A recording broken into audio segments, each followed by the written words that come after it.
5 choses qu'un ado doit faire avant sa rentrée. Et ça, c'est obligatoire.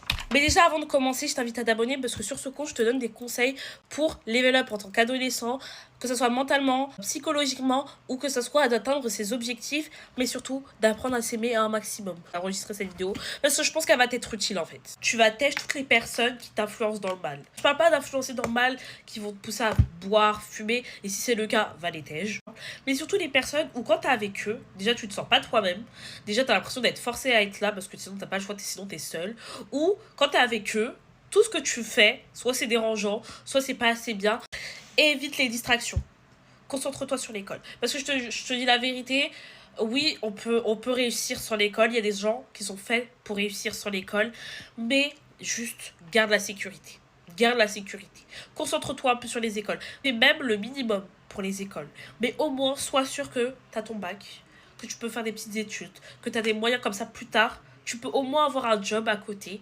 Et comme ça, tu pourras te donner et financer tes projets que tu voudrais vraiment faire. Mais concentre-toi sur tes études et évite les distractions. Peu importe la forme de celle-ci, ok? Pose-toi des questions sur ton avenir. La vérité, je vais vous avouer quelque chose. Je suis allée voir ChatGPT. J'ai dit ChatGPT, je suis comme ça, comme ça, comme ça. J'aimerais avoir une vie comme ça, comme ça, comme ça. J'aimerais pouvoir travailler comme ça, comme ça, comme ça. De là, là, là, là, là. Qu'est-ce que je dois faire? Quelles études je dois faire? Et ben voilà, il m'a donné une liste. Et maintenant j'ai 5 métiers, 5-6 métiers que je sais que je vais pouvoir faire. Je vous dis la vérité, hein. Je fais mes études, je travaille, je fais des spécialités que j'aime. Par contre, je sais pas quoi faire plus tard. Et ben j'ai demandé à ChatGPT, maintenant je sais qu'il y a des métiers qui s'accordent beaucoup plus à ce que j'aime faire, à ce que je me vois faire plus tard, et qui sont beaucoup plus accordés à mon côté artistique, à mon côté pédagogue, et à mon côté, en tant qu'adolescent, on s'en rend pas compte, mais laisser de la place à notre Dieu, c'est super important. Je parle pas forcément de être hyper religieux, je parle surtout de lui parler à Dieu, lui demander parce que lui aurait pensé faire à notre place, qu'est-ce qu'il pense que c'est le mieux à faire pour nous. Parce que parfois, on a des projets où on n'en a pas, on a des idées où on n'en a pas, et parfois, en fait, le mieux, c'est parfois d'en parler à Dieu. Parler à Dieu et lui dire, ah bah tiens, j'ai ce projet-là qui me tient à cœur, qu'est-ce que t'en penses? Est-ce que je devrais commencer? Est-ce que je devrais te laisser de la place? Est-ce que je devrais lire un peu plus la Bible? Passer un peu plus de temps avec toi? Essaye d'en apprendre plus d'où tu viens, de qui tu es et surtout de tes origines. Genre, apprendre beaucoup plus sur sa culture, déjà ça te permet d'avoir beaucoup plus de culture générale, en savoir beaucoup mieux sur toi, donc ça te donne vraiment une énorme confiance en toi parce que t'es pas là quand on te dit t'es de quelle origine? Ah bah moi je suis guadeloupéenne. Et après on te dit ah bah alors il se passe quoi en Guadeloupe? Ça va, c'était comment là-bas et tout.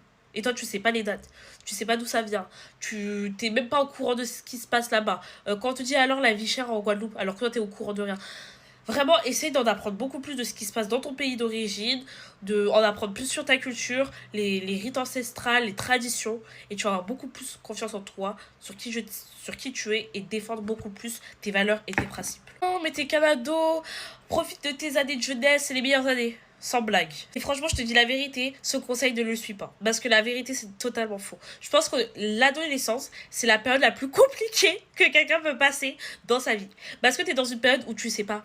Tu sais rien, c'est ça le pire, c'est que tu sais rien, tu sais pas où tu as envie d'aller, tu sais pas qui tu es, tu sais pas ce que tu as envie de faire, tu t'adaptes constamment, tu t'adaptes en fonction du groupe de personnes que tu restes, tu finis par perdre des personnes avec qui tu étais le plus proche, tu es dans des ruptures amicales tout aussi amoureuses, tu vis des traumatismes de dingue quand t'es adolescent, donc vraiment la phrase de t'es adolescent, profite de ta vie, c'est totalement faux.